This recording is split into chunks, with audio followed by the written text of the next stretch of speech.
And welcome back to the Intrinsic Minds podcast, where we repeat the same intro every damn episode. And that's okay because we need a catchphrase, right? Gio, do we need a catchphrase? Does that make us real YouTubers? I mean, yeah. I think at a certain point, does it give an aesthetically pleasing Venusian face to our podcast? Yeah, you know what? It does. It actually does. When you have a persona, a portrayal that kind of brings out that essence of what it is. That is. Well, that's what Venus is, aesthetically pleasing, right? And actually, that's what it rules in the chart, and that's what we're going to be talking about today. Is the Venusian principle and the Venusian archetype, which now is the what installment? Fifth installment of the astrological journey that we're taking. That's right. That's right. Yeah, we're moving right along here and stuff. But yeah, this is a good one. I think it's brought a lot of substance in mind. And once again, it's always like the next one that we go to, like, really helps wrap up everything we already just kind of like spoke about and bring it into more observable, tangible use. And I think that's what's important and, makes things valuable, which will go into a lot of Venusian principles and everything. But yeah, before we even get started, get this video out, hit that like button, smash that like button, right? You're supposed to say smash that like button. No, that like button. That like button. Mm-hmm. But yeah, hit that like button. Subscribe if you haven't already. We're doing the damn thing, moving right along here and everything. Oh, and a quick shout out to my 10-year-old niece. Made me a bracelet. Wait, hold on. It's gonna be inverted and it's too bright. Not to just be that guy, but Venus does rule jewelry. There you go. And it rules a lot of gold in here. And hold on, it's a little bright, but I'm trying to show you what it says. It says intrinsic on it. Oh, wow. And it's black, gold, and white, like our theme. Couldn't put minds because she didn't have enough of the letters and stuff. And intrinsic is still a great thing to have on there. Yeah. So because it's of value. And we want to donate. We got anybody want to donate, get a bracelet in return, and you want to help a little 10-year-old girl do her damn thing. She made a bunch of money. She went to my sister's job and did it and made a bunch of money doing it. I was like, damn. I was like, all right. I was like, I'll be your affiliate, but I get a percentage. I mean, that's how you got to be, baby. That's how you got to be when you got Pluto in the second house. That's right. Yeah, Pluto in the second house, and I'm a Taurus. Yeah, which is ruled by Venus and ruled by money. So yeah, that is, I guess, the key thing I'm going to grab already from. We've already kind of thrown shots at it, but Venus does rule value and money and finances and things we find substantial in our life, and that doesn't go for just jewelry, but that goes for people, right? So yeah, your niece, right? And that's very valuable. And to be honest with you, I think it's really overlooked, but the actions that people take that are that of giving value, not just receiving too. Because I know that with the feminine principle that's built in the Venus, we're always thinking about what we attract, and but it's also what you give. So on both ends, it is the giving and receiving aspects of the chart. And yeah, that was it's just ironic, right? It's just the energy of the podcast today. She gave you an intrinsic bracelet, jewelry, right. And you received it. Yeah, she even hit me with what's your zodiac sign? I said, what? I was like, she's like, I'm a Cancer. And I was like, well, we need to have a talk about that. I was like, first of all, I was like, but then I told her, I was like, I was like, there's other things besides just, that's your sun sign. I go, then there's your moon sign. And then that. She goes, really? And I'm like, yeah, I've been trying to get you to understand that and stuff. And she was like, oh, she was like, can you see what mine are? I was like, yeah. I was like, one day I'll show you what everything is. She's an equinox baby. I mean, solstice. Summer solstice, baby. Wow. Yeah. 21st. It's a I think Anne Ortley would call that a world point, or I feel like she calls everything a world point. But yeah, I mean, I don't know the cusp too. Yeah. Yeah. Mm-hmm. So a little bit of Gemini in there. That's right. Yeah. God bless you. You got a lot of Gemini going on, and your progressed sun. That's why I thought about that. You know, your progressed sun is on your girlfriend's sun, birth sun, natal sun. Mine too. Oh yeah, that's right. Yeah, that's right. Yeah, I think you're like 6 degrees Gemini. We were making fun of him because what? Yeah. Oh yeah, I do remember seeing that. Yeah. No, we were making fun of my nephew because we're like, I was like, and this guy, I was like, makes complete sense. I was like, he's in Aquarius, Gemini moon, Gemini rising. I'm like, he's just fucking gone, dude. Yeah, I mean, if there was implications of potential ADD, fixed air moon, you know, too much air could be, I wouldn't say ADD, but like traits of that, all over the place, you know, and ironically, I guess with the fixed air, it's like fixed on the attention deficit. Like I am I know that I can't sit still, and I know I'm going to be gone, and I'm just okay, you know, embrace it. I have a mother who's Aquarius sun, Aquarius moon, Aquarius Mercury, Aquarius Venus. God damn, I didn't know that much. And Aries rising, and a Mars in Taurus, which is her chart ruler. So that's like the one fixed earthy part. That's it though. She has no water and one earth, which that's her chart ruler. So yeah, I mean, and it's all over the place. I mean, Aquarius really is actually all over the place. But if they know how to channel that, you know, that's what you have to. It's that weird genius energy, right? That's where I think with Aquarius. So you're getting that weird genius energy where it's just all over the place and this and that. But for some reason, they got they know, you know, like my mom has to write nothing down and will remember everything. But it's like, you know, you go look at her room or you look at her notebooks. If she does write it down, it's like chaos. But she's got it on lock. Like sitting there like, that's how do you remember this shit? You know. So it is wild. That's definitely true, because I remember when I first started playing Mario Kart with my nephew, like he just terrible. Couldn't grasp, like drifting, nothing and stuff like that. After a few times of me playing with him, and like I didn't really tell him how to do it. It was like the next few days, it was just he got better and better and better. And I was like, what the fuck? I'm like, all right. Now he's beating my ass and shit. So there definitely is a plus to it. And he's very persistent. So, you know, persistence will take him somewhere, hopefully down the road and everything. But yeah, somehow we always stray back to the air energy and everything. It's addictive. Yeah, Venus. Yeah. So anyway, on the Venus. So where do we even begin? We begin with, you know, what is it? Last week we kind of like, you know, we struck a little bit on what it kind of meant in the natal chart, Mercury, and then we went more into the mythology of it and all that. So we could kind of start, you know, keep that trend going here for the listeners and all that, and for ourselves. But I have in mind for Venus is desire, beauty, and order. And it's ironic because I heard order today from somebody else. And not that I never heard order is associated with Venus. I kind of subconsciously knew. But when you think about it, order is beauty, right? Like things in place in the right, proper way, feng shui, right? And ruling Libra. Libra is the interior designer of the zodiac and uses the Venusian principle to make things look nice. So order, right? Saturn, which is authority and order, also is exalted in Libra, which is a Venus sign. So it's ironic, but yeah, I heard that was probably today the most surprising thing that I've like didn't kind of digest at first. But Venus in the chart is going to represent what you desire, what you attract, what you find beautiful, how you give and how you receive, right?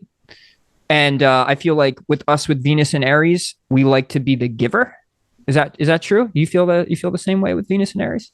I think it's definitely a deeper internal desire, What you say? I'm sorry, you said with Venus and Aries? Yeah, we have Venus and Aries, you and I both in our chart. And I mean, I always felt like I don't like to be given things, but I like to be the one to assert yeah, 100%.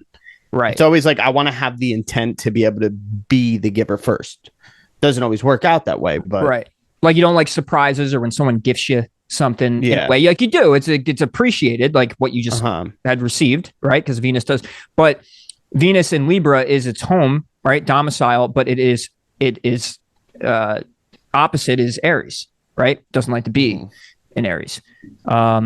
So, and that's probably why. Like not that I don't like to be given things, but I like to assert and be the giver in anything when it comes to gifts, intimate relationships, sexual shit, like anything like that is I'm the person that wants to assert the situation and not be surprised with, being surprised with some sort of gifts. And you wanted to have like this real substance to it, like as well, like that. Value, it's not right.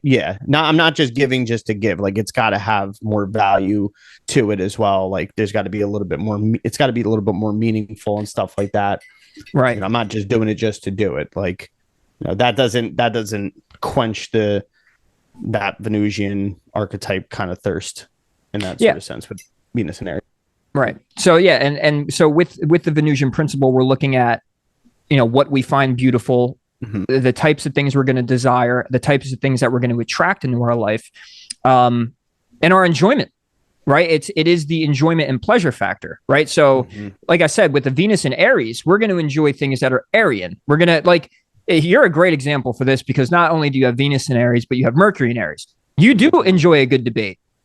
Like you do enjoy with Mercury there too. A wordsmith debate, slashing with words. And I could see you being attracted or desiring to be in that kind of warlike conversation and debate. Yeah.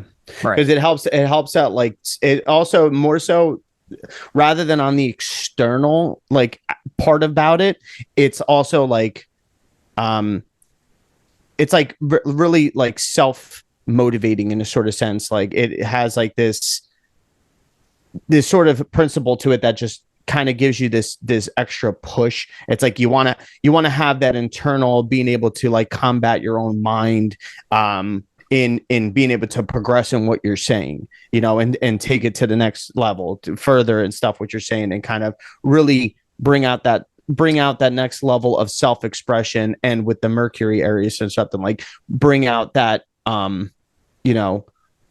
whether I'm moving through this and getting to the next thing and to the next thing and to the next thing as well. But that has its downsides too.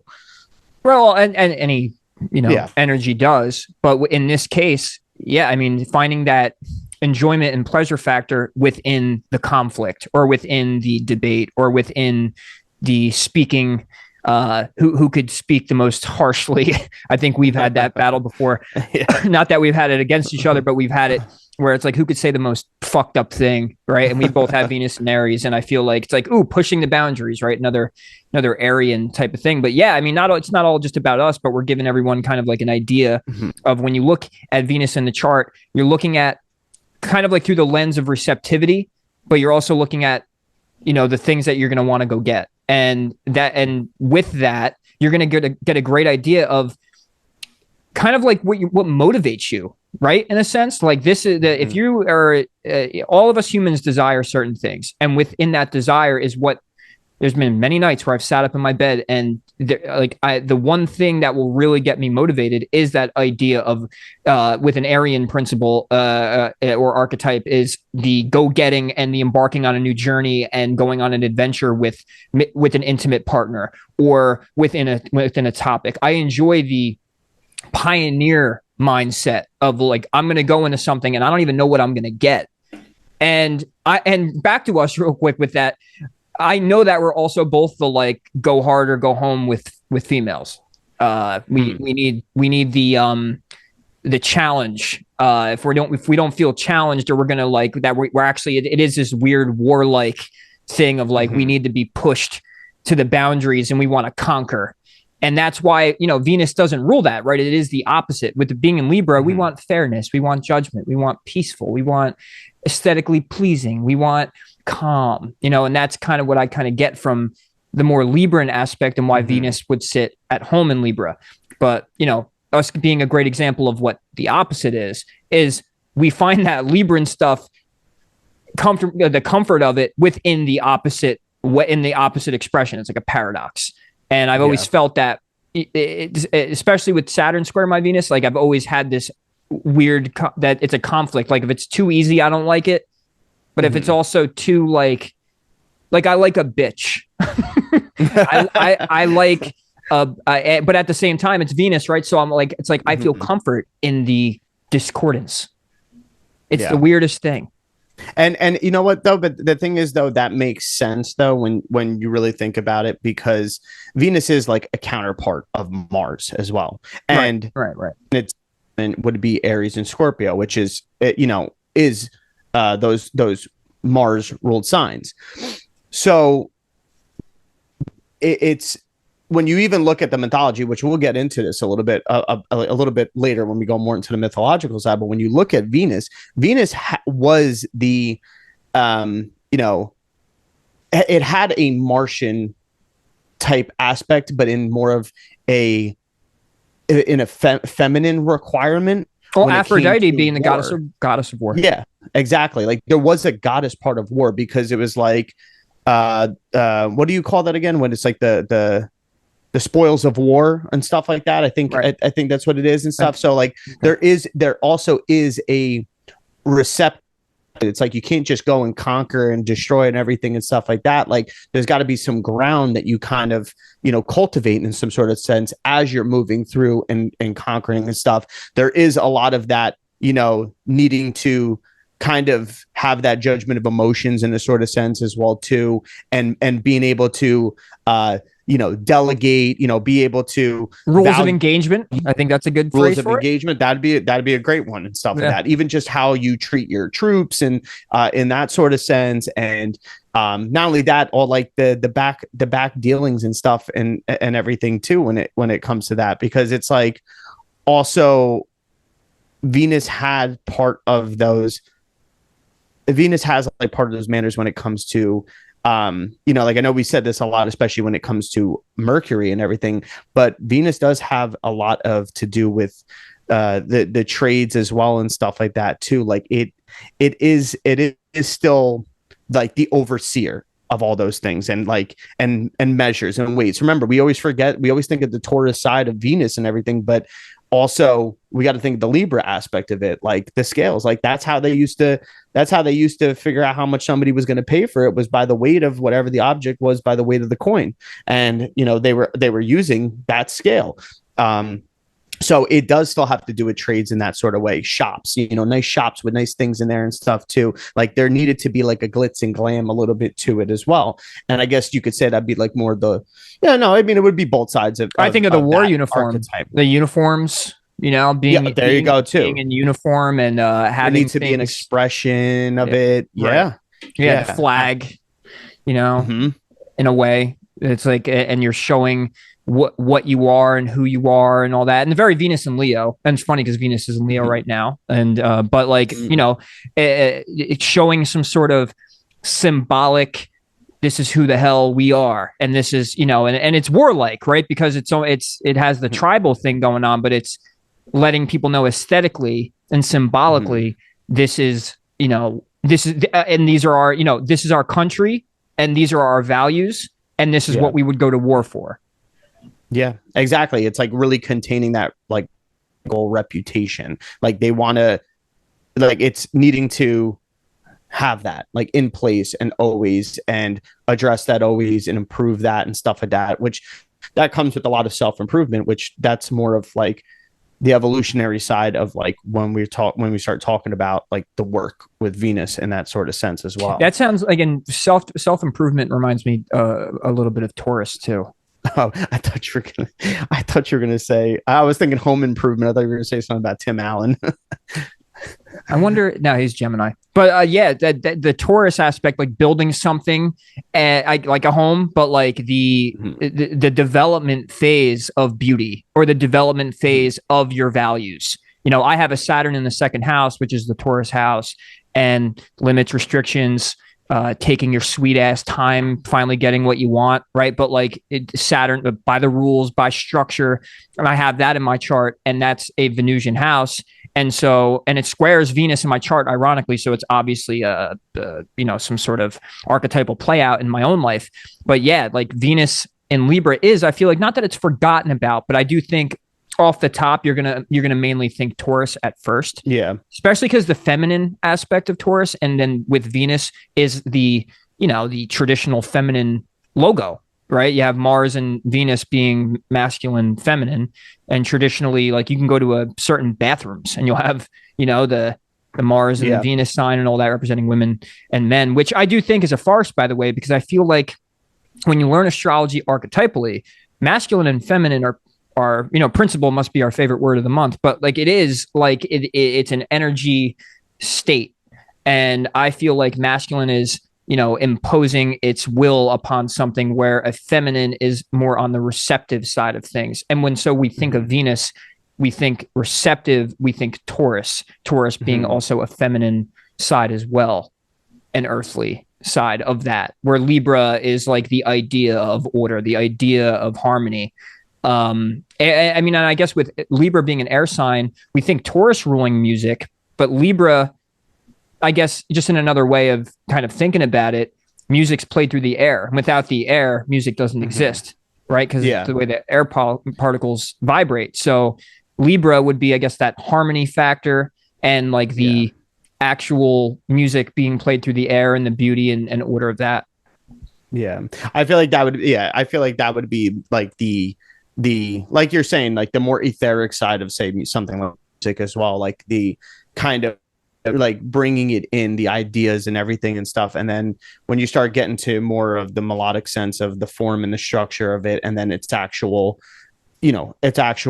presentation of it and stuff like that, then it's like you start getting into more of the Taurian side of it. So that's what's cool about Venus. And like I also think that like when it comes to Venus, like it really does play into the divine masculine as well. Like I say, it's just as much as the feminine. I mean, the masculine comes from the feminine anyway. If we're gonna say it in that sort of route too. But it's like, whereas if we think of masculine, even in the sense of conception and stuff like that, like no matter what, Venus and the feminine has its own initiating process, just like Mars in the masculine or something like that, just like Aries in that sort of way. Like it has to initiate something, but the initiation is within itself. It's like when it receives, yes, the initiation comes from, say, the male. And when it comes to baby making, it's like, yes, the initiation's there, boom, the seed, it's brought out and given and stuff too. But yes, the woman does receive it. We always get that part too. But there's an initiation process happening within that and stuff too, where it's like its own little combustion. They say on conception and stuff like that too, and at a microscopic level, like it's like a boom flash of light, like real quick and stuff, when that actual conception process happens. Almost like a mini Big Bang. So like I think that's what's cool about it, because it really plays into both those sides and everything when it comes to that. But also, like, once again, like I said a little bit with the market stuff, right? The balance and everything, but that's where Venus is like that quintessence of balance of, that, like, yes, it's always associated with the heart and like an emotional state and like that and stuff too. But like, there is that need to bring it in, it's the emotional desire. So what could kind of come from it? And Venus has like this magnetic type pull to it as well. And what's funny is Venus does rule the heart as well, in the heart chakra. And that is a very, it depends on which way you want to look at it and stuff too, but a very magnetic center even just its function as well, and the pulsing of it and everything too, the type of energy that's really behind it when you really look into it, which we're not going to go into that, but yeah.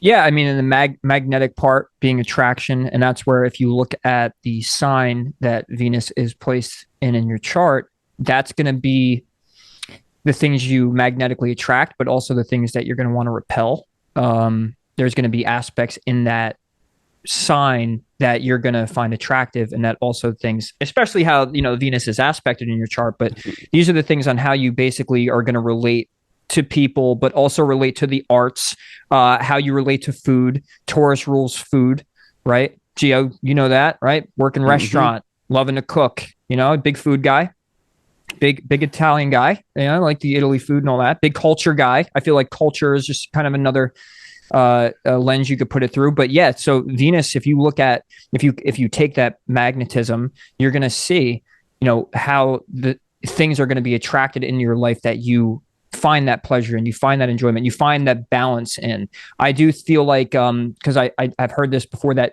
Venus does rule the calm state, being in the calm, pleasurable, in the moment, present moment type of state, so if you look at the sign also in your chart, you're going to see what things can potentially do that for you. So like, and let's use ourselves as examples here again, is so with a Venus in Aries, I love watching movies about war, or watching movies about conflict, and not the prissy drama bullshit, but more so of like real masculine conflict. And with, say, a Venus in Aries, that's what we're going to look for, right? Like we find the enjoyment in that, and even the resolution of it. And like I said, you're going to get this magnetic pull towards whatever sign, and also the house that it's placed in as well, which is more the sphere. I have it in the 5th house, so that's going to be more of the arts. I'm not going to say I find being around children absolutely enjoyable. That might be my Saturn square. That might, maybe, I'm not sure. I love my brothers and sister. I love, I don't hate children, but more so I don't, maybe, and that could be the Aries too, but you have the Aries. So, I mean, it seems like you enjoy. Well, I mean, don't get me wrong, bro. Like even today, like I had to bring them with them. I'll bring them with me, like with all the errands I had to do. Man, I was Aries all day. And like using the value leverage. If you don't stop, you're not going to get nothing. You're not going to get no candy, nothing. But yeah, no, I like what you said though about the whole movies thing, because that's true. Like I think also what a part in that is, and I know that I definitely relate to this, especially with not just about like masculine and gunfighting, shooting and killing and all that, and like badass, like. I think and I think you could agree with this, liking that deep part in there where it's like that turn of events where it's like low key emotional. Oh, yeah. Where it's like, oh, fuck, you're doomed. And then all of a sudden, fucking, there's just this major turnaround. And it's like, especially when it's like one character and then this other character comes out of nowhere. You thought he was dead or something like that. Or it's like somebody who was supposed to be his enemy all of a sudden turns into his like, the good, like his friend or something like that. And it's just like this mutual respect thing.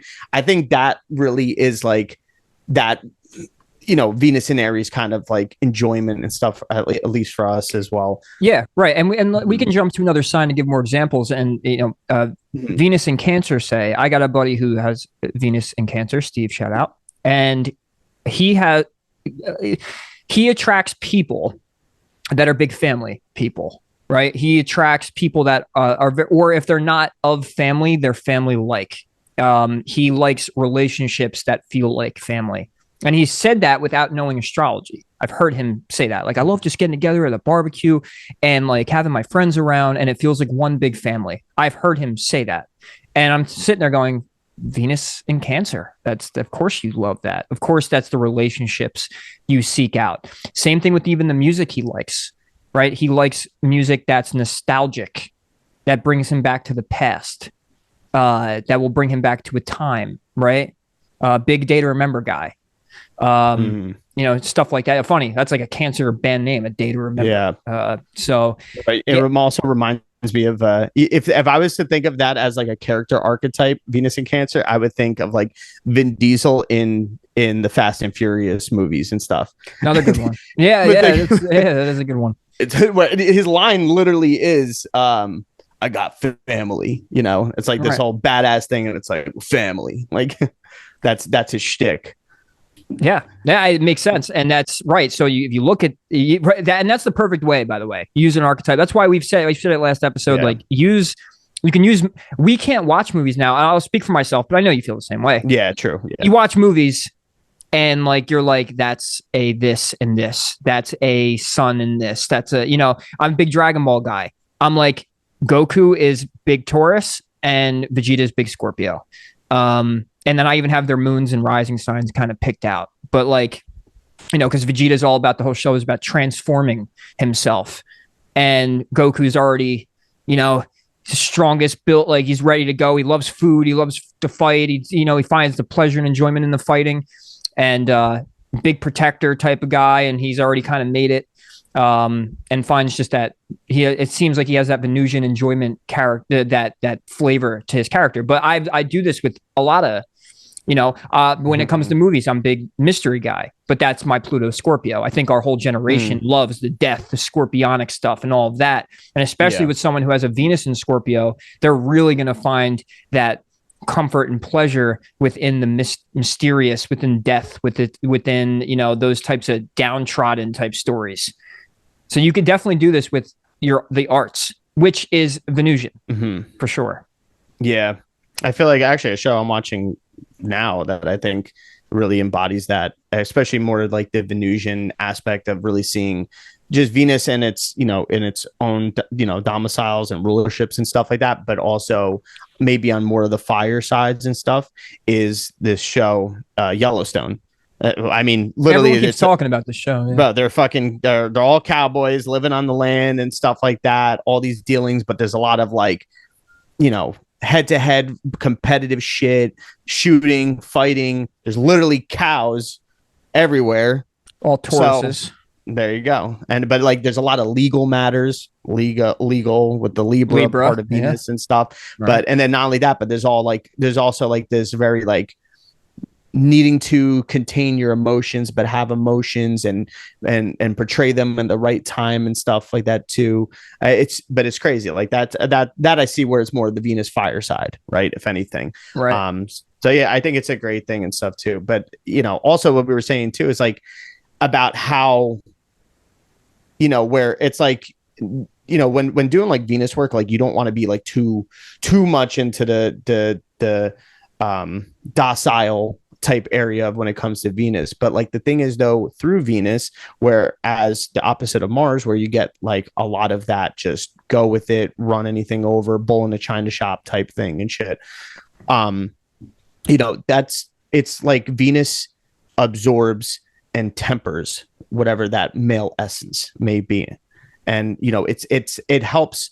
You would use that more so, that energy, to unite the opposites of male and female in that sort of sense, I feel like, and to bring it into mutual affection.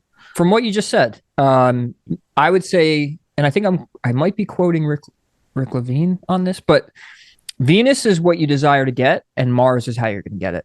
Yeah, exactly. I think you're right about it being Rick Levine. So it's like the masculine principle of how you're going to take charge and go get the thing that you want, where Venus is going to be, well, this is what I want, and this is what makes me feel good. This is what I seek for pleasure, and that would then make sense also, because now I'm thinking about, you said docile, but I thought domicile, but it's exalted in Pisces, which is the arts, which is fantasy, which is media.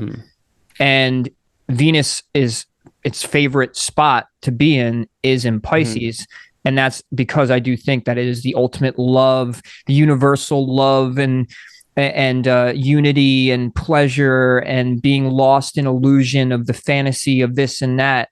And that's the other, I guess, when you place Venus in a sign like that, you're going to get someone who could be doing what we were just doing with the movies, but they're lost in that. They are the archetypes. They think that's all they think is the archetypes. They get so absorbed in the fantasy of the arts or fantasy of the ideals of what it is they value, that that's like the people you see go to Comic-Con and then they're like dressed up as their favorite character, but then they're acting like the whole character for the whole day too. They're not even just dressed up. Like I feel like that's like a Venus Pisces. They're Mercury, like full embodying it. Yeah. And I also think a good representation too of that whole Venus and Pisces would be even, who is it, Michelangelo, that when he said about maybe art maybe imitates life.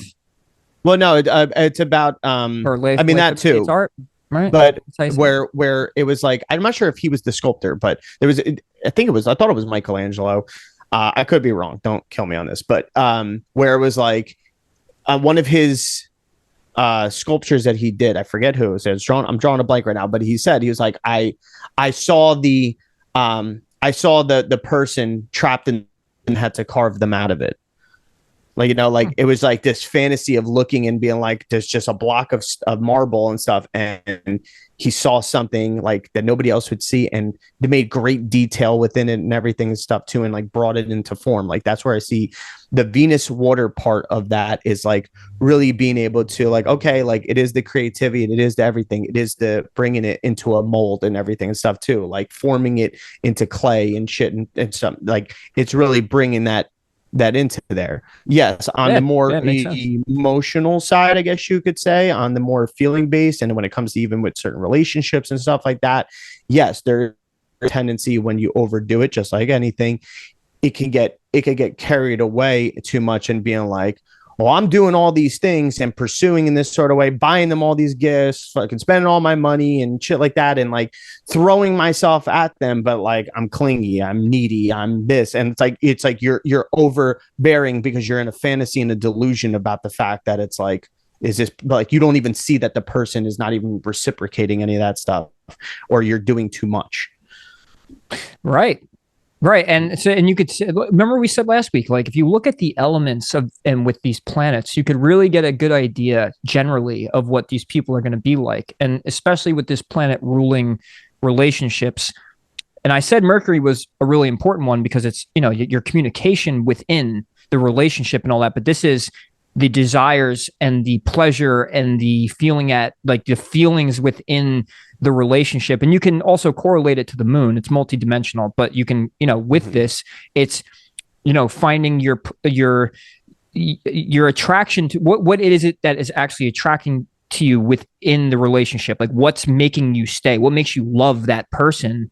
And these are going to be more through the five senses of why it is you love that person, right? Like I think love, by the way, I think it's such a multidimensional word that you can't, because most people will say like, oh, Venus is love.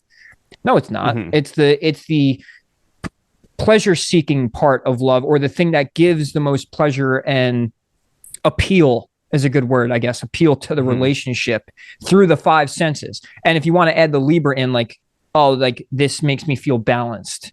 This brings me back to home, right?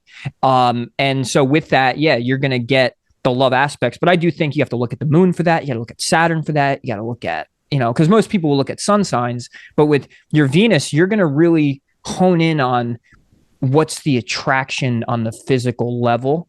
That's and an unhealthy Venus, like you're saying, would be someone who's overgiving, but maybe because they find a person so sexually attractive, or they get money from that person that they, it's like that court case where the woman marries the old guy, or not court case, but like a bad Venus story, like a lower vibrational Venus story is the young model marrying the rich guy. I'm waiting for him to die.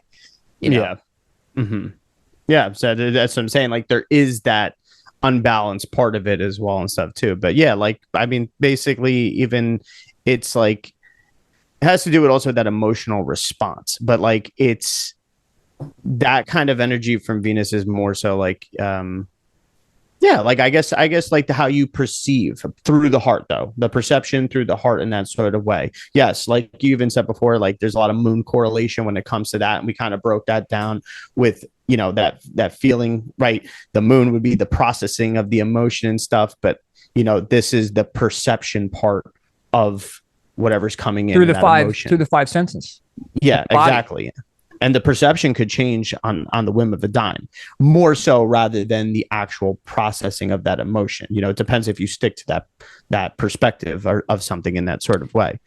Well, remember, and we could do this again, because remember on the moon episode, you made the correlation with the moon and Taurus, and how the moon's favorite spot is being in Taurus.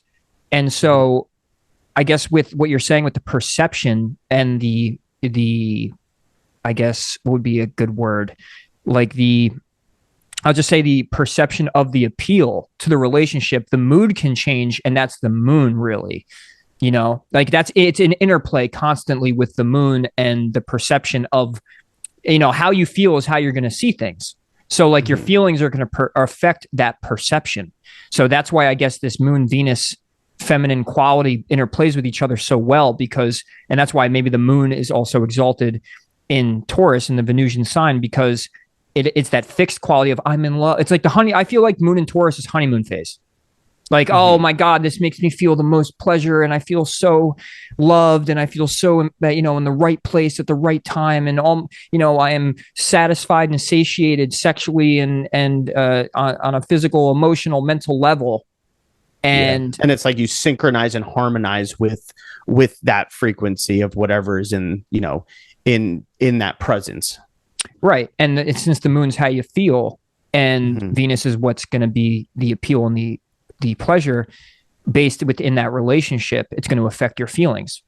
So it's an interplay. Literally, your feelings are affected what you perceive to be attractive, and then what you find attractive also will affect your emotions. We've all fell into the honeymoon phase. We've also fell into the being almost and it's so funny. See how it connects? Venus being exalted in Pisces, the illusion of the perfection of the relationship. Right? Yeah, that's a big one. So that's another Venusian Pisces thing where, it's exalted and loves to be in Pisces. But when we've all been in a relationship where we've been hypnotized, great Pisces word, into the perception, Venus, of the five senses of it being this amazing, heavenly, I'm in the right place at the right time with the right person, and they are my lover, and da da da da da.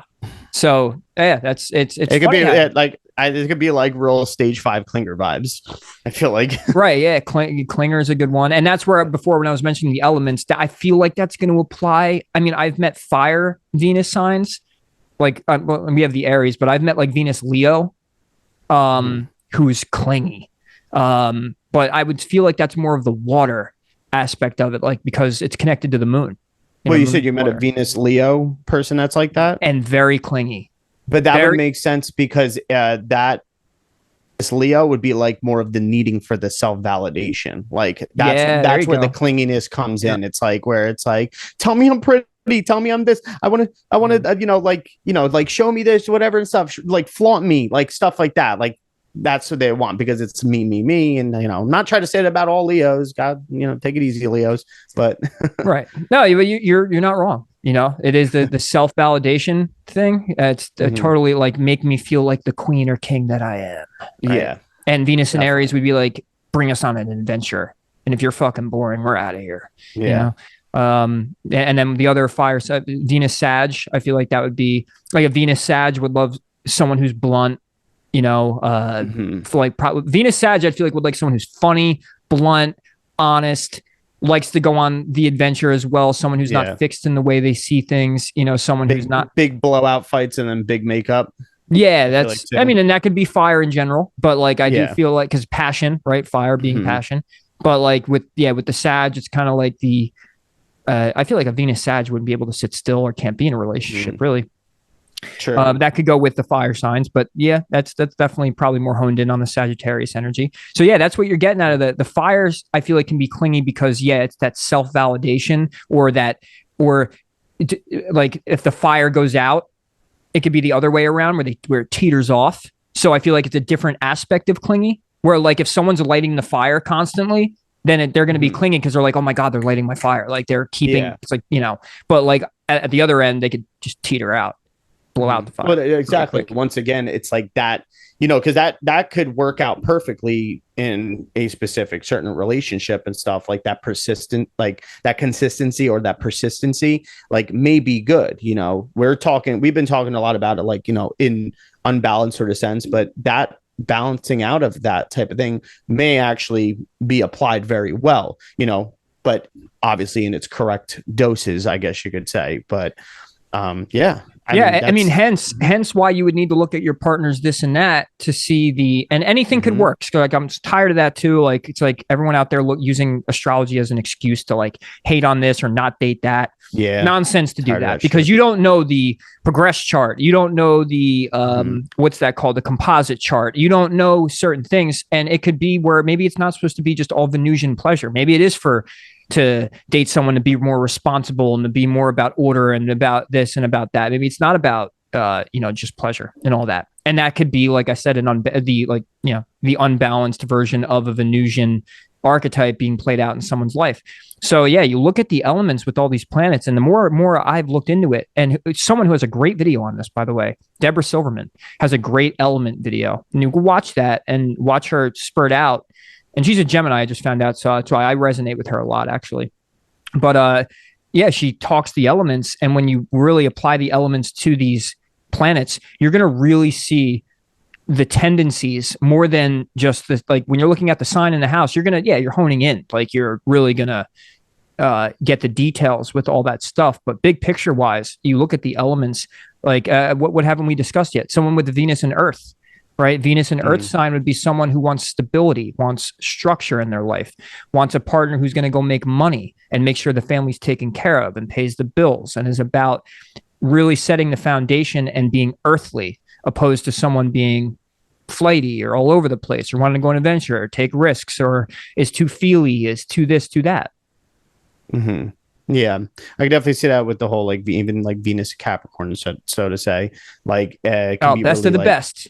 Yeah. And like, listen, I know what I'm bringing to the table. Like, this is what it is. And like being very conditional, like, I feel like too, with like those types of relationships or partnerships or something like that too, because more so they know what they bring to the table, but also it's more of this sense of feeling like in order to, really, bring in what they need, they got to create the fucking stabilization of like being like, this is how, I expect things to be. Like, I feel like there could be like an expectation side of that as well. Once again, I'm not saying that's a bad thing either. It's boundaries, having boundaries. Boundaries is a good word for it, and then on the other end, I mean, to speak on polarities of the Earth, like, Venus and Virgo would actually be opposite Venus Pisces, and that would be its fall. Right. Someone who's overcritical, like very not love. It's not a lovable energy, because I feel like you're going to find love through the critical details, through do you have your shit together?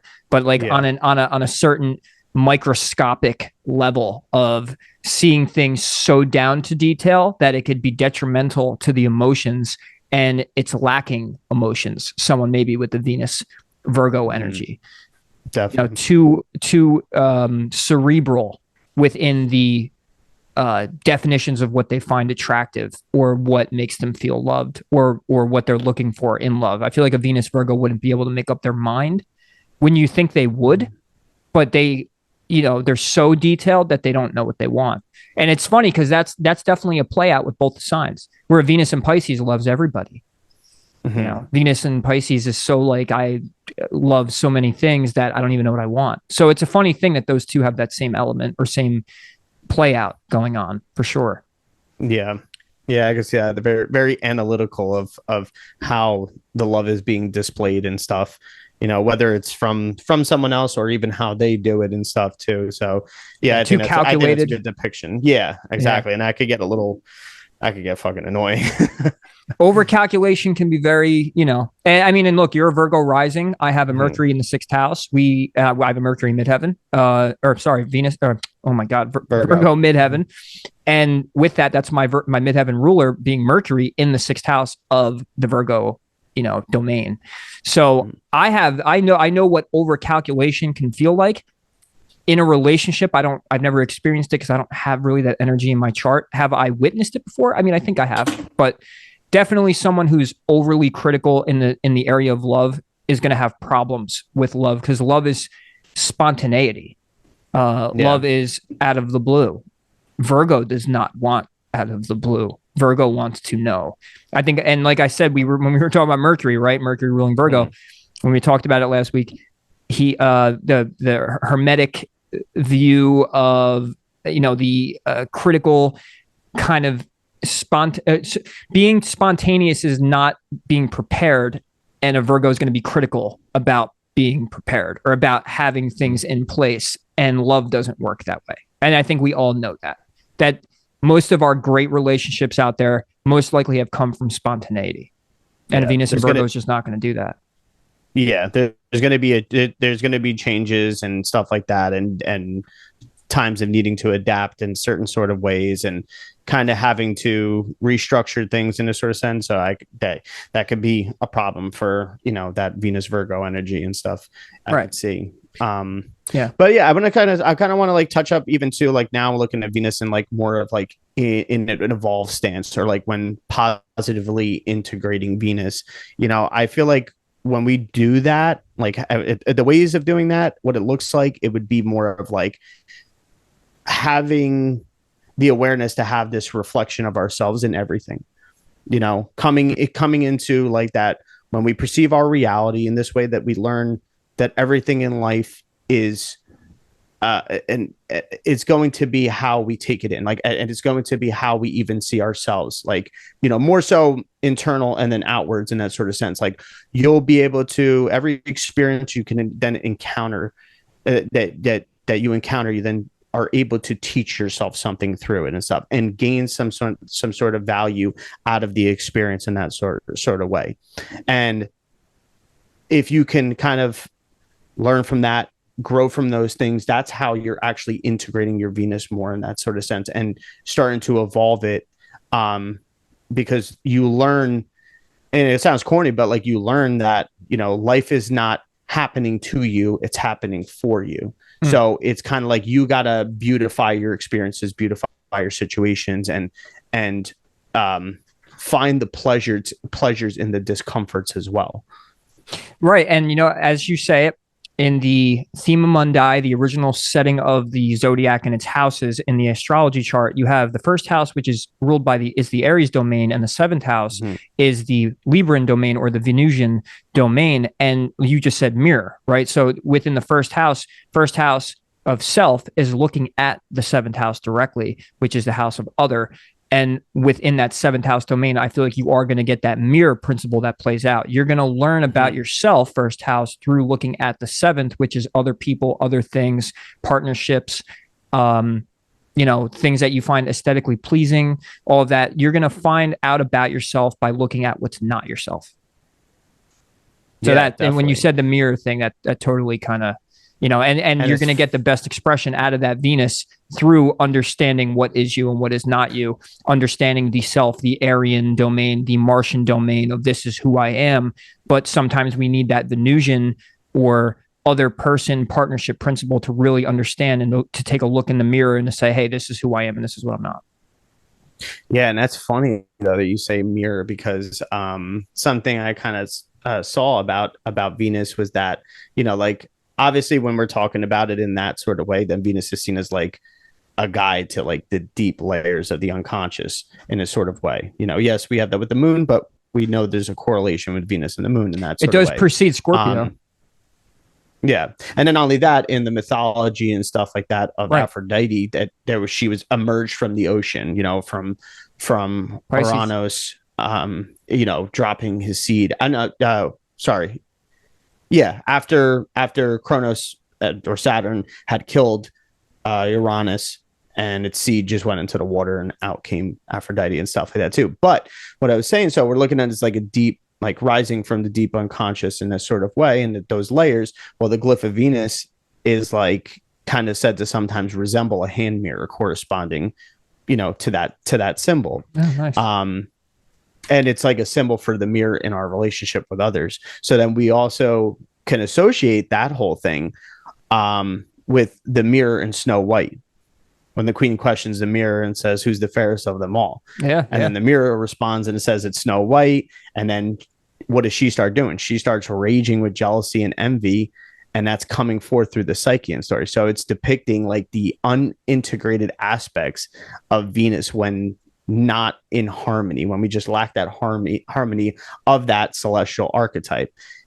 It's asking us to address those issues of self-worth and why we need maybe some like the validation, that we kind of think that we need sometimes. Do we know how to self-validate ourselves in that sort of way, rather than needing it from others in order to bring out this inner love within ourselves or this inner value within ourselves?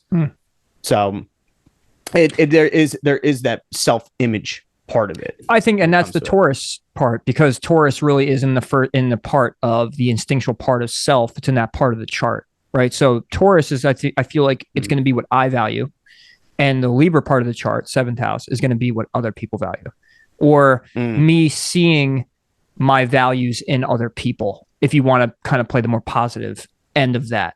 And I remember I have a 7th house sun, so my sun is in that domain. So I've learned a lot about myself through what my partnerships and everything else show me. And I had trouble just knowing who I was, but the feedback that I had got gave me the self-validation. And then once I hit a certain threshold of knowing who I am on a basic level, now I'm more in the Taurian, and I told you, this is a big, for my chart, me. This is a big part of my chart, is with Saturn in the second in the Taurus and all that. There is that blockage of what do I value? Who am, or what do I relate to? What are my own values, and what resources do I need to be of my true self? So that I have such a Venus lesson to learn in this life, because it's also squaring Venus. So yeah, like it is that mirror. It's funny, I never thought of it as the handheld. Well, that's a beauty. Beauty of being able to look at each one of these things in their own individual respects, because then you'll start branching off with each one. Like it gives you like that ability to focus. I think that's really why, even part of the reason of even doing this series is because it's like, yeah, we may know little bits in here and there, but when you kind of go into it deeper, you get to like focus in on one of these areas, and then it branches out to others rather than just trying to make the connections off the bat. So that's why I think this is important, and why even this is valuable in this sort of sense. It definitely is. And, I emphasized that, when you pay an astrologer to look at your chart, they are to tell the story, but you do need to learn the characters and the environments and all that. You need the details in the story, and that's what these are. So when you're looking at archetypes or the planets or the signs or anything else, the houses, you're looking at the set, the actors and actresses, the morals and points of the story, where the focus is, where the trouble in the story is, who's the adversary. Is it yourself? Is it other people? Is it your job? Is it money? Is it all that? So you're seeing elements of the movie by observing and knowing the actual, meaning of the archetypes and of the planets and all of that, and what they actually mean. And really, it's when you get on camera and you start talking about it, and when you're not really kind of a practiced astrologer, like we are astrologers at this point, but not practiced astrologers, and we're getting there. And I remember I said, all I need basically is clients and more people to do this with. But when you do start trying to really break it down and hone in, things come out that you didn't realize you knew, or that you've kind of figured out, or you have new epiphanies. And that's the beauty of knowing this stuff, is it's never ending epiphanies. Like, oh, that's shit, I didn't even see that. I think that's just never ending with astrology.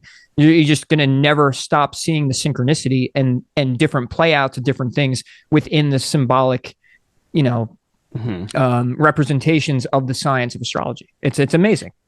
Oh yeah, that's why you always hear it said that it's a language. Like you have to, learn to become a little fluent in it. And I think fluent doesn't just mean, well, I understand, how it works in that sort of way. But like when you actually become fluent with the archetypes themselves in that sort of sense, then you have more of the ability to embody that, and, in being able to kind of step into those roles that you may need to, or just pinpoint out how you're how you're portraying something, how you're portraying those archetypes and stuff. And, maybe you need to tone it down a little bit or something. Either way, that's just kind of how it works. Yeah, my mind right now is so tuned into Venusian things that in the same breath that you said rolls, I thought of delicious jelly rolls and also rolls of actors and actresses. That's literally, I'm like, that's what Venus would be in that, and that's what Venus would be in that. Delicious food and delighted, delicacies and all that. But then also, the roles we play, like acting, actresses, playing personalities, being trying to play other people, making a mirror for other people, almost expressing something through the arts that words can't explain, almost like expressing a defined area of psychology or emotion and all that, but you're doing it through this symbolic, allegorical, you're hitting the five senses type of thing. Like playing a part in a movie is a Venusian thing. And like I said, this is why Venus and Pisces go together so well. Pisces is the realm of movies, and it is the realm of fantasy. And Venus is like, okay, so how do I play these characters? Or like these are the traits, and these are the things that. So if I'm studying a character, I need to know their values. I need to know how they talk and how they speak. I need to know everything about that person to play. So you need to get into the Venusian aspects of a character to actually know how to play them, because that's you're figuring out who they are. And you're going to go through how they, Taurus ruling the throat and speech and all that, how they talk, and the things that surround how they dress, right? All the Venusian stuff. Yeah. And that's the thing too, even with Venus, like even being, you said even about the whole Pisces thing, and we know that that's the exaltation, but that's even the funny thing is when you go to see what Venus actually is elementally, it is the element of water. And it's like, wait a minute, but it's ruled by Taurus, that's Earth. And it's like Libra, that's, but it's ruled by water. Yes, it is exalted in Pisces in that sort of sense. But I think a lot of it also comes from the understanding of more of like the origins and the mythology of it and stuff like that. Like I said, coming from the depths of the water, also coming from the waters, Aphrodite, but Aphrodite manifested in the waters through an action within the heavens, with that whole slaying of Uranus and everything. It makes sense too, because when we're birthed, we come out of the womb of the water, right? And the other mythology connecting to it would be Ishtar, which is the fertility goddess. So fertility would be another thing, right? Like Mars would be the act of penetration for conception, and then Venus is the receiving of the seed and then and birthing something from the water. That's what I would get. And that's exactly, it's even that type of culmination water too, where it's has that ability to form and, have that malleability and stuff. And speaking of malleability, also the metal that rules Venus would be copper, right? Ironic. It's been the big talk this year. Yeah. And copper is, but first before that though, it's like, okay, oh my God, another synchronicity with the copper thing was because Aphrodite was Aphrodite was said to come up out of the waters on the island of Cyprus in Greece, right? So, and that ends up being the home of Venus, but that's also where copper had been extensively mined, was in Cyprus. So there's that little synchronicity. But copper is soft and malleable. It's easy way to work and shape into form however you want and stuff too. And this shows that reflection of copper with Venusian dynamics, because then Venus is also very sensitive, fluid, easily. I know you're getting to that. That was the first thing when I was like, oh my God, I was like, why didn't I ever think about this copper?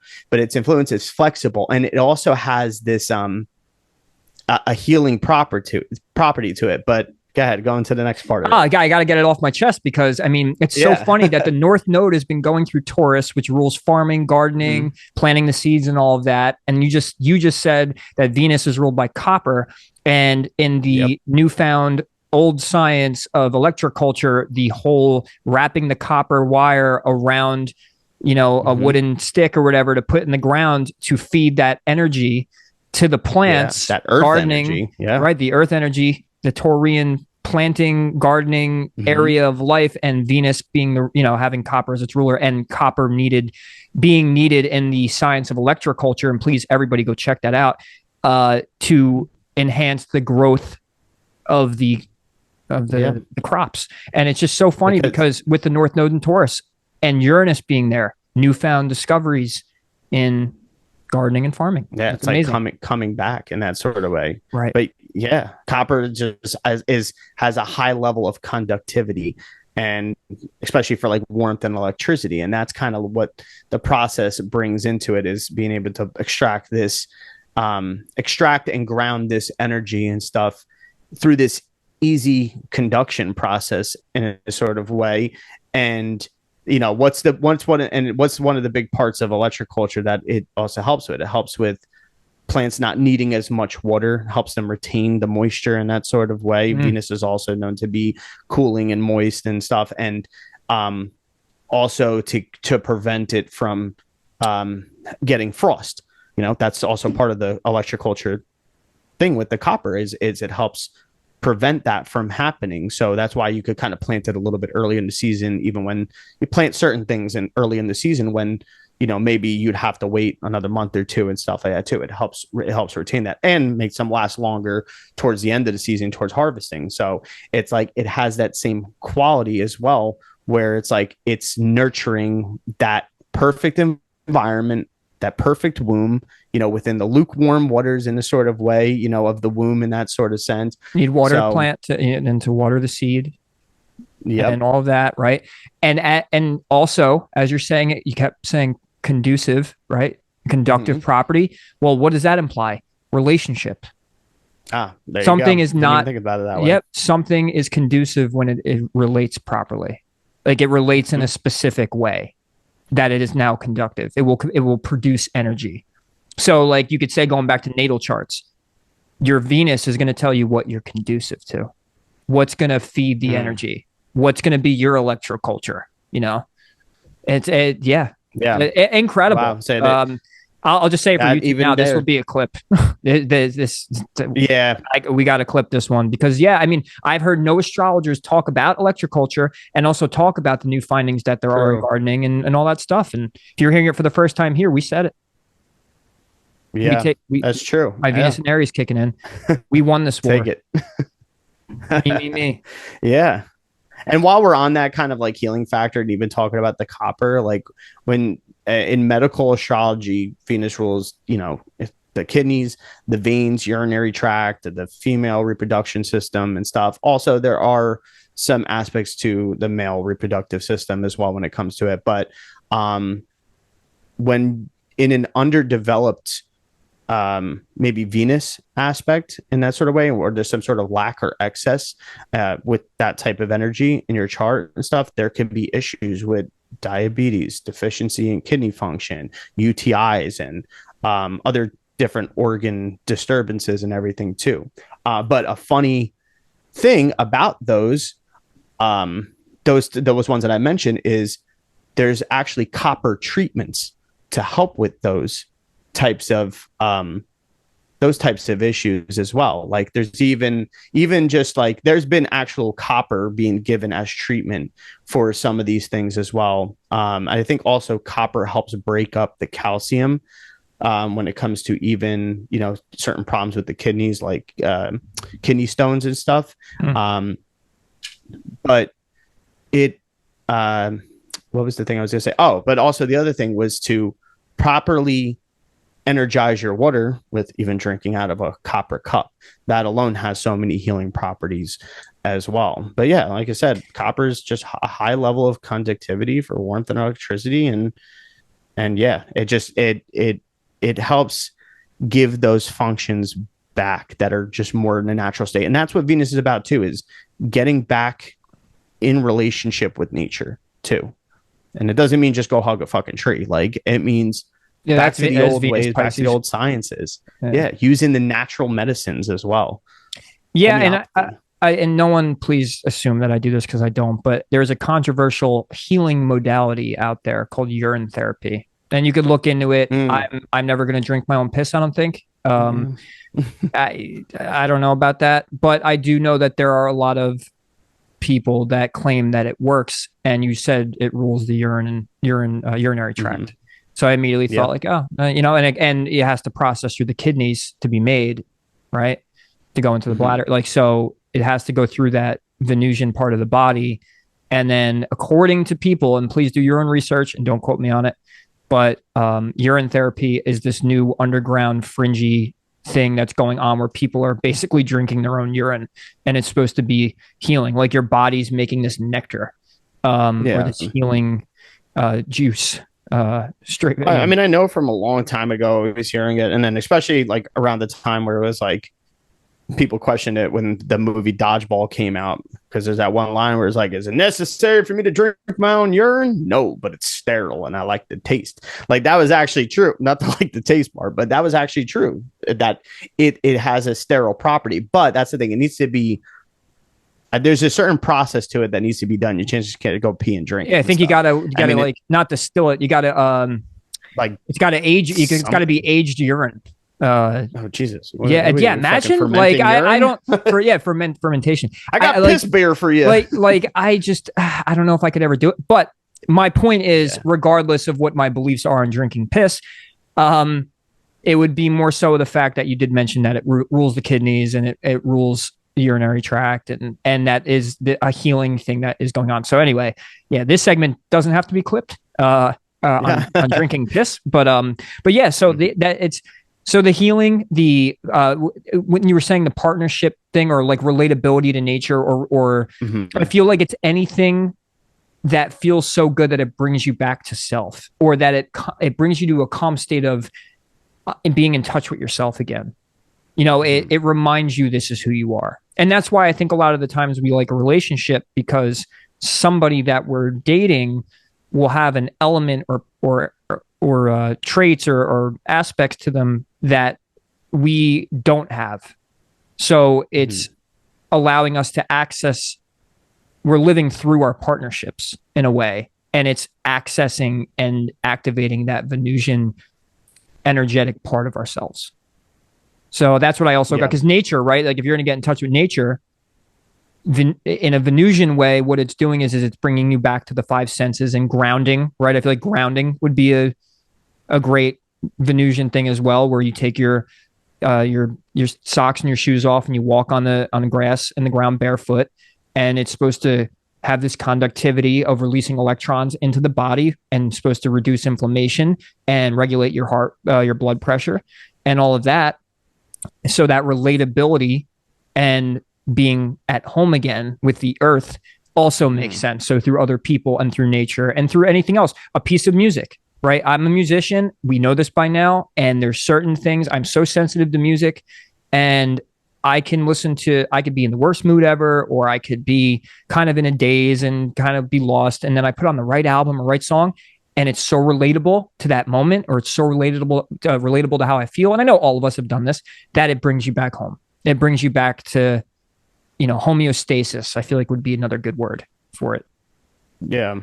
And that's really what it is. Like, I mean, that's Venus, engaging in those conscious relationships with yourself, with others, with, like we said too, about like nature, but like, that's why Venus has that energy of Venus is, in its most balanced, harmonized way, would be the very unifying factor, not seeing separation in that sort of sense, understanding the polarities of it and stuff, but also realizing the necessity for everything as being one. So there is a unifying when it comes to that. Right. And I can sense we've probably hit a lot of the marks at this point. So I do want to, there's one more point I wanted to make about things you were saying, because you had said also the magnetism. And it's ironic that they say the earth has a torus field, which is a magnetic field, and is the torus shaped like a torus, that the magnetic field is shaped like a torus. Venus, Taurus, magnetism, attraction, right? Magnetic. So I thought that was extremely synchronistic when you were saying that as well. So yeah, the Venus, to me, the impulse and capacity to create or to attract would be probably one of my big ones. To be loved or how to love in your chart natally, and I guess to seek harmony, balance, and creativity in your life and with other people through our relationships and all that. And that's kind of how I gist it down if I had to kind of sum it up. Anything you want to add to that? Yeah, I think also along with that would be another main importance is that whole self-worth, that value that you have in the world, like how you see and come into knowing that as well. And like those types of emotional bonds and the way you learn all those aspects of yourself and come into deep connection with yourself as part of everything, but also understanding that how you love yourself is kind of how you're going to receive love too. So if you're treating yourself like shit, you're probably going to get that too. And that, yes, that goes a lot into, more of like manifestation and that sort of area and stuff too. But I mean, there is something to say with that, as well. There was something else I was going to say as far as because I have a few Venus like anecdotal things that we talked about before we started recording. Go ahead. That's what I was going to say. Was also, it's on too much about Venus is the, obviously yes, it has a lot to do with sexual activity. Not to especially with the cults of Ishtar or the cults of Inanna, like those things and stuff like that. A lot of the cults were very based. So a lot of the Venusian type cults and whatever different cultures they were with whatever deities they had and stuff too. A lot of it was based around this fertility thing, and a lot of it practiced in sex magic and stuff. Sometimes dark sex magic, sometimes is more of a sacred type of thing too. Dark Eros. There's a book called Dark Eros about that. Yep. Sorry. That's right. Yeah. Yep. No, you're good. But that's a representation of the cultivation factor and kind of acting out, and cultivating that sacred sexuality and learn how to honor that, in more of the beneficial and like appropriate state and stuff too. Like this is where you could even do that work in sacred sexual practices. Some people call it sex magic or whatever and stuff. So, but learning how to give and receive and receive, I guess, more of those like balanced energies through, whatever. And also to practice, more so of a healthy sex. Don't be giving your energy to everybody and stuff like that in a sort of sense. I know we've kind of hit that in previous episodes as well, but that's also something you could see how to kind of, even with your Venus placement or even a partner's Venus placements, if this is something that's like more into you, like then learning how to kind of work in harmony and flow with the energies already present with your Venusian nature in your chart as well too. And I think that's something to look into. I think a lot of people have that.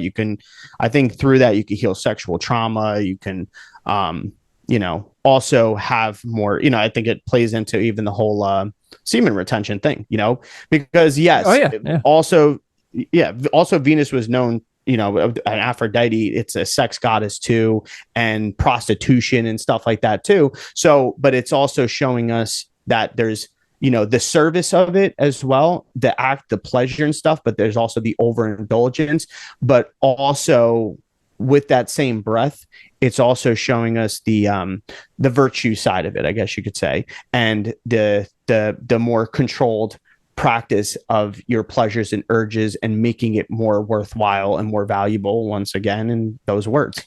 Yeah. And that to me, that's like Saturnian, right? The discipline and having the authority over yourself and the inner authority to then conquer those desires and emotions and pleasure seeking for the sake of the ascending energies and all that, and for longevity, right? Because with the retention, it's like the spilling of the seed cuts the years off, makes you age quicker. Saturn, right? So that could be the downfall of it. Where yet, if you hold on to your seed or you don't have malpractice within sexual activity, that you can live longer, and then that's a healthy Saturn, Venus placement, or energy interacting together. So. Yeah, I totally, that's, like I said, I think that, with any of these, you can really just go, it's just never ending. You learn something new every time, but within the basic overarching stories to all these planets and all that, with Venus, this is what you want to, if you're first getting into it, or even if you've been into it, you keep these things in mind and then also learn the story of your chart, you can then see how and what needs to be done, or how the balance can be made within your relationships and your relationship to anything, whether it is your family, intimate partners, business partners, your career, and all of that. Your Venus is going to tell you a lot about all of that, along with other aspects of the chart too. So it's the more and more we do this, Gio, the more and more I absolutely surprise. I think we surprise both of ourselves on how much how far we've come. It's amazing. Yeah, definitely. I mean, that's the thing. So, I mean, is there anything else you want to put in there? I mean, I think what I'll do is, because like I was telling right before this, I came into something which I know we constantly hear about, the morning star, the evening star or whatever, of Venus and stuff. Yes, it's a representation celestially of what it is and everything, but there also is this big confusion around that and its representation as Lucifer, and it's like, oh, is it evil, is it good, like, and stuff in that sort of way. And also, who the fuck is Lucifer? Is Lucifer Satan, or is he not, and stuff too. And I really, even before this though, like, remember even when I bought the John Milton book and everything, we went into it on one episode. I don't know what episode, but we did for a little bit. Yeah, we went a little bit and stuff too, but I feel like now I have more of the clarity, and I have some of the things to back it up and to kind of better understand that, to maybe clear up. But I think what I'll do is I'll make that as a project, and maybe people will be interested to see more of that, even the etymological breakdown in that sort of sense, the cultural breakdown, and the historical side of even how that even came to be, and representation, and then how it even turns into more of that satanic side of things and the cult like shit that you see. I think it was really eye-opening and interesting to me, and it clarified things, and I would like to hone in on a little bit more, but I think I'll do that as more of like a separate thing, because we got a good amount in there, and we've represented and said about Venus also being Ishtar, which I'll go into all that stuff eventually and stuff.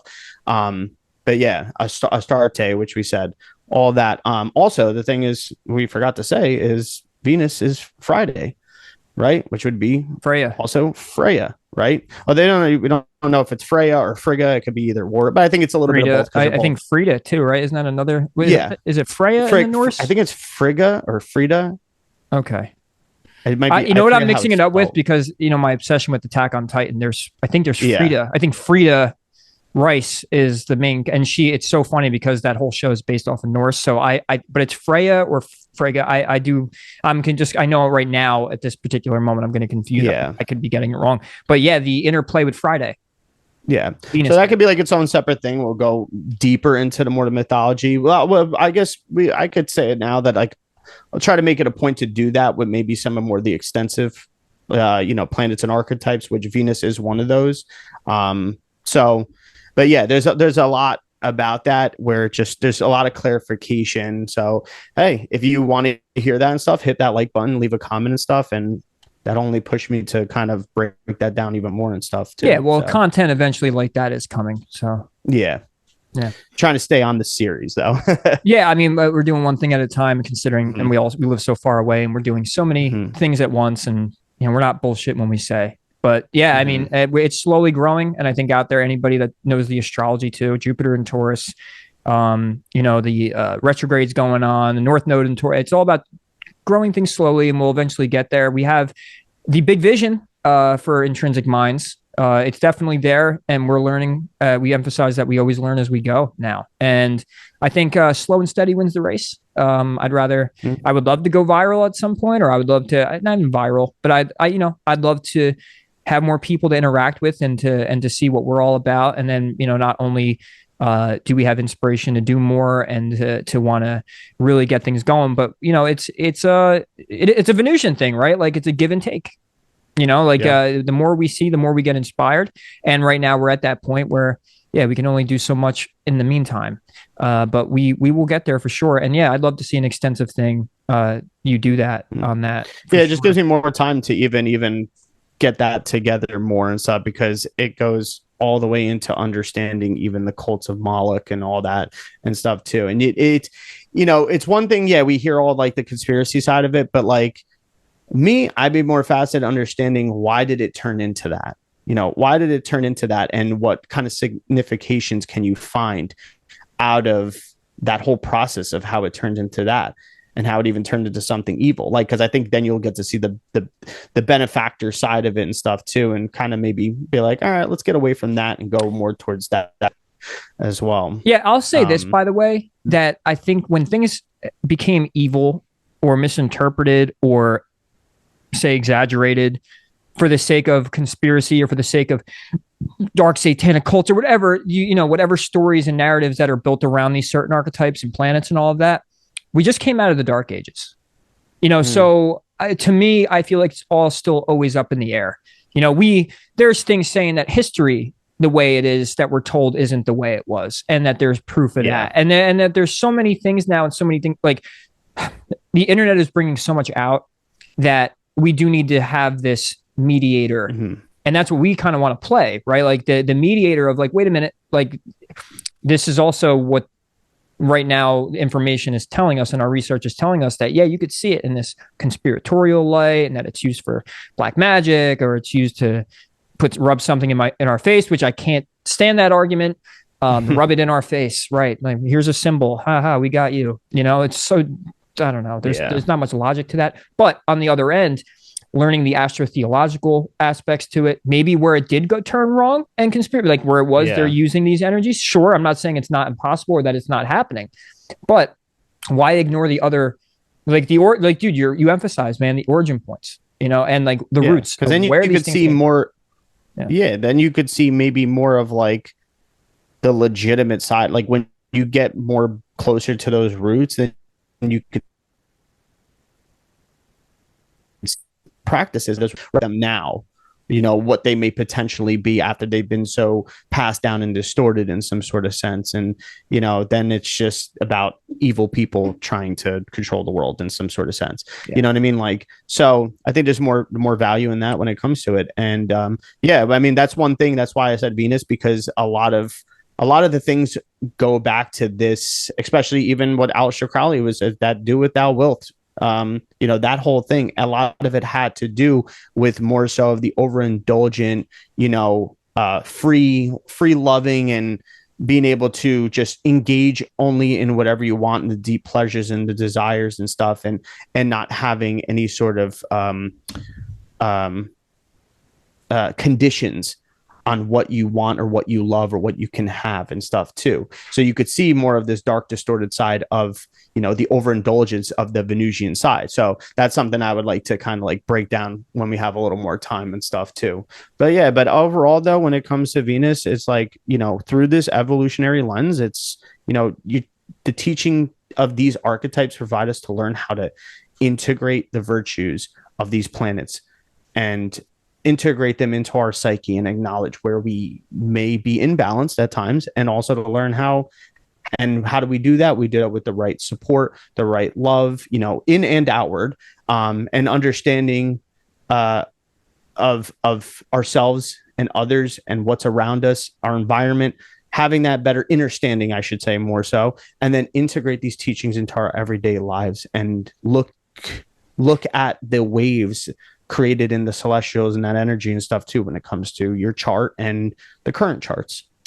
Right. And let me so add a personal anecdote to that, and show everyone how the archetypes do play out. And if you look deep enough, or if you just happen to be lucky on a synchronicity, I did have a Venusian synchronicity that I had found out about a year ago watching, and I wish I would remember her name, but she was on either Kepler College, or I think she was on Astrology podcast, and she's a big asteroid lady. If I end up remembering, maybe I'll even link her, since I don't remember, just to pay her respects. But in my own personal life, I'm doing research and I'm listening about my, Venus, and doing research on other things. And then I had fallen upon asteroids, and it doesn't matter. My camera just went out. It doesn't matter. I'm going to share a screen. So I was doing research on the asteroids, and she had something on screen written Moira, right? So I had a band 10 years ago, Failure and Vanity. It's on Spotify, and I'm not promoting the band, but I'm saying you could go look at the year it came out, which was 2011. I released an album called The Contender, and we had a song called Moira. Moira in Old English meant destiny or fate, or the fated ones, like you said, right, Gio? Yes. So with that, I didn't know there was an asteroid named it. So I just turn on this random video, and she has Moira written on a whiteboard, and she starts explaining, and I'm like, oh, wow. And she goes, yeah, you could look it up where it is in your chart. And look, Moira is not a common name. It's not something everybody knows. My singer at the time happened to just be obsessed with war stories and this and that. And he knew this from an Old English stuff he used to read, and he knew about Moira. So this lady brings up the asteroid, and now I have to go look. And I'm like, wow, well, where is this in my chart? And so I had looked, and comes to find out that the asteroid Moira, and it's loading, I don't know if you could see it yet, but the asteroid Moira ends up being conjunct my Venus in my chart. And I'm a musician, I'm a songwriter. My singer writes a song called Moira, and it literally was about going to war and hopefully destiny bringing you back home to your loved ones.